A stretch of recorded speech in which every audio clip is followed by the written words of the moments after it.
Assalamualaikum warahmatullahi wabarakatuh. Selamat berjumpa kembali di sini anak-anakku semuanya. Semoga kalian semua dalam keadaan sehat walafiat dan tetap semangat dalam belajar dan mengikuti pelajaran sistem daring ini di masa pandemi, dan selalu mudah-mudahan mendapat rahmat hidayah dari Allah Subhanahu wa taala dan mendapat syafaat Rasulullah sallallahu alaihi wasallam. Amin amin ya rabbal alamin. Untuk pembelajaran kali ini yaitu rangkuman bidang studi bahasa Indonesia kelas 9 bab 6 semester genap. Menyunting karangan sebelum dipublikasikan. Pengertian menyunting karangan. Menyunting tulisan dapat diartikan memperbaiki tulisan.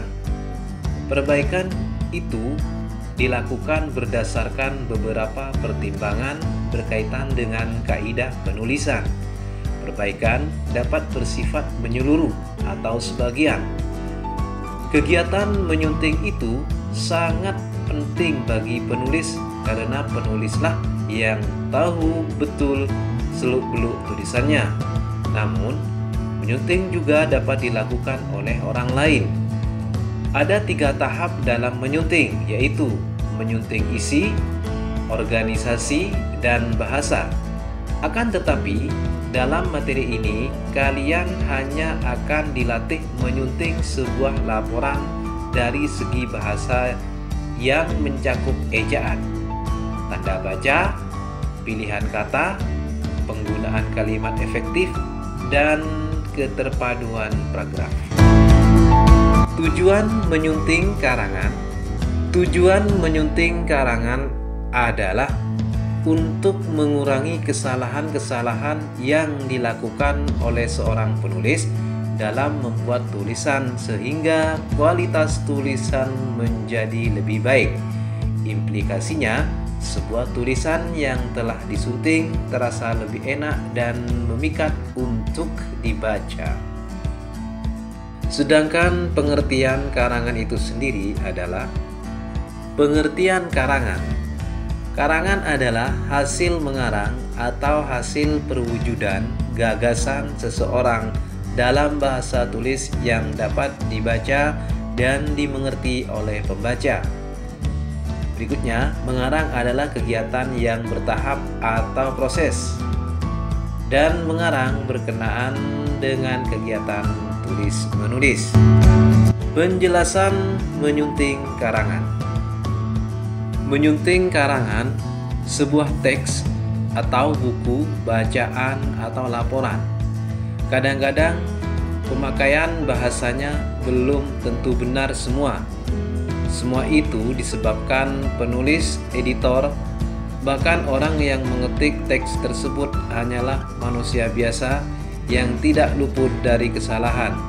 Adapun yang dimaksud kesalahan di sini adalah penyimpangan dari kaidah bahasa.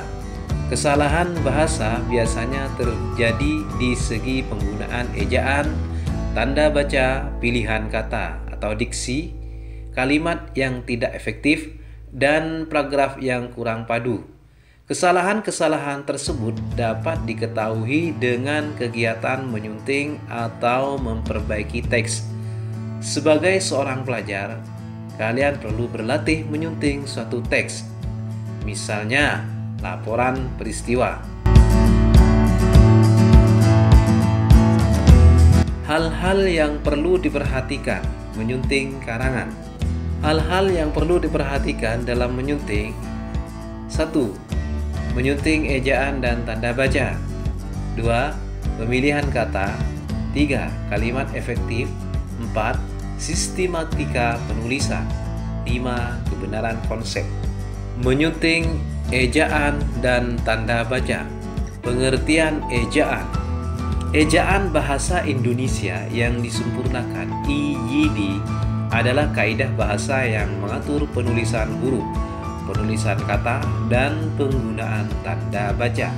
Misalnya, Penempatan tanda baca pada kalimat berikut akan mempengaruhi informasi yang disampaikan. Contoh, menurut kabar burung Pak Ahmad mati. Menurut kabar, burung Pak Ahmad mati.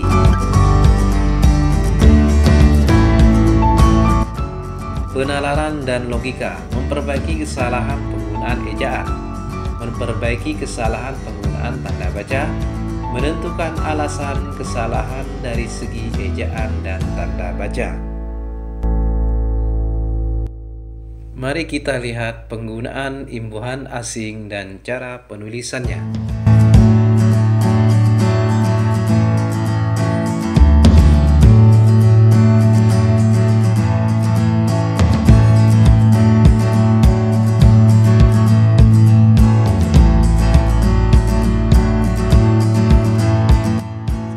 Selanjutnya, mari kita cermati penggunaan tanda petik berikut.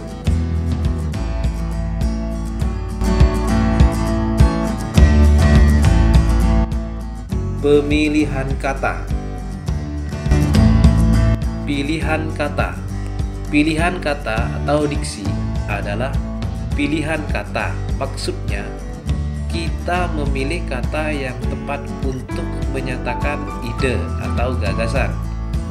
Pilihan kata merupakan unsur yang sangat penting karena bahasa terjadi dari kata-kata. Kata-kata ini membentuk kelompok kata, kalimat, ataupun wacana berdasarkan kaidah bahasa yang bersangkutan. Setiap kata terdiri atas atau aspek, yaitu bentuk dan makna. Bentuk merupakan sesuatu yang dapat diindra, dilihat, atau didengar. Makna merupakan sesuatu yang dapat menimbulkan reaksi dalam pikiran kita karena rangsangan bentuk. Adapun fungsi pilihan kata atau diksi. Yang pertama, untuk memperoleh keindahan guna menambah daya ekspresivitas.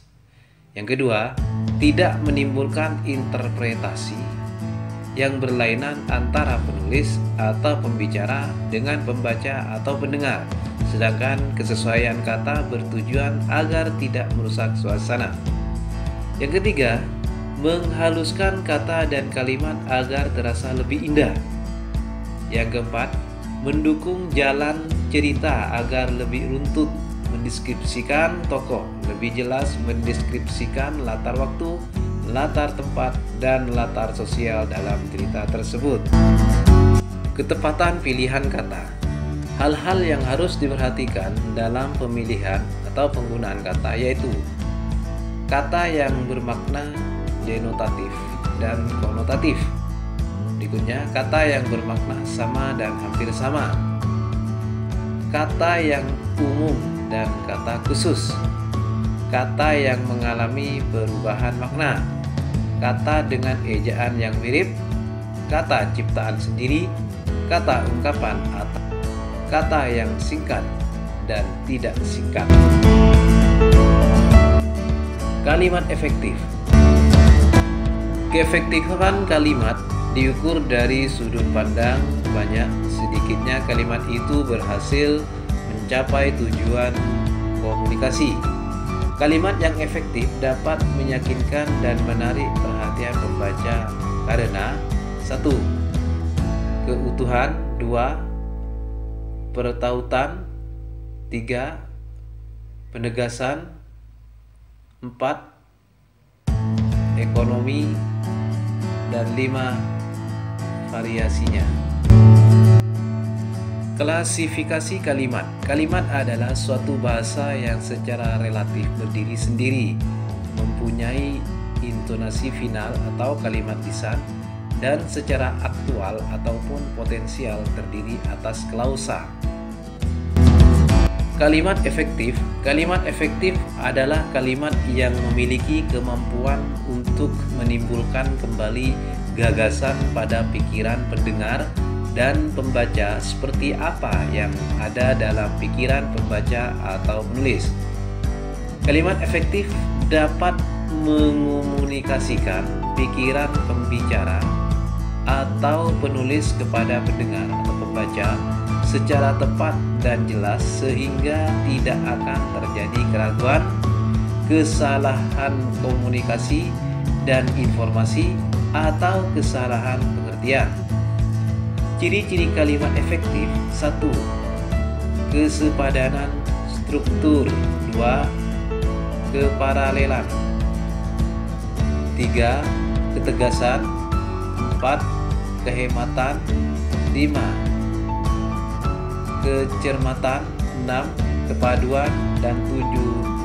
Kelogisan. Perhatikan contoh kalimat aktif dan pasif berikut ini.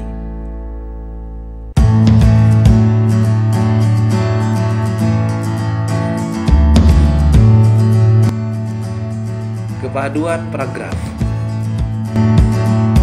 Kepaduan paragraf informasi yang dinyatakan dalam kalimat yang satu berhubungan erat dengan informasi yang dinyatakan dalam kalimat yang lain, atau dengan kata lain, informasi-informasi yang dinyatakan dalam sejumlah kalimat yang membentuk paragraf ini berhubungan erat atau sangat padu. Tanpa adanya kepaduan informasi, kumpulan informasi itu tidak menghasilkan paragraf. Definisi paragraf. Paragraf adalah suatu jenis tulisan yang memiliki tujuan atau ide. Paragraf adalah serangkaian kalimat yang tersusun secara logis dan sistematis yang mengandung satu kesatuan ide pokok. Paragraf adalah satuan terkecil dari karangan yang biasanya terdiri atas beberapa kalimat yang berkaitan dan merupakan uraian tentang sebuah ide pokok. Letakkan kata yang ditunjukkan itu di depan kalimat atau di awal kalimat. Contoh: Presiden mengharapkan agar rakyat membangun bangsa dan negara dengan kemampuan yang ada pada dirinya. 2. Membuat urutan kata yang bertahap. Contoh: bukan 100, 1000 atau sejuta, tetapi berjuta-juta ribu rupiah telah disumbangkan kepada anak-anak terlantar. Kebulatan wacana. Wacana adalah rangkaian kalimat yang serasi yang menghubungkan proposisi satu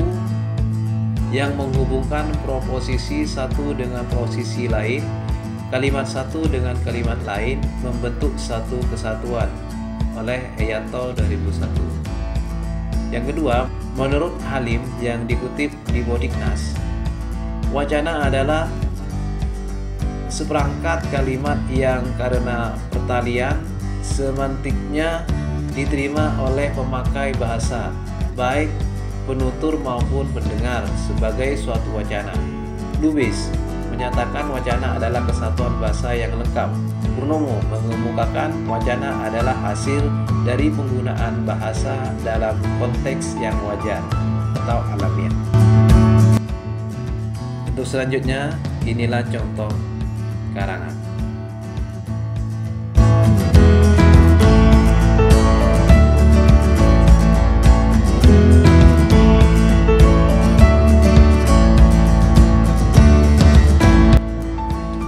Demikian dulu pembelajaran dari kali ini, materi Bahasa Indonesia kelas 9 bab 6 semester genap. Semoga bermanfaat buat kalian semuanya. Dan sebelum saya akhiri, jangan lupa tekan tombol like, subscribe, dan lonceng agar selalu mendapat video-video terbaru dari kita saudara. Demikian dulu, sampai jumpa lagi. Wassalamualaikum warahmatullahi wabarakatuh.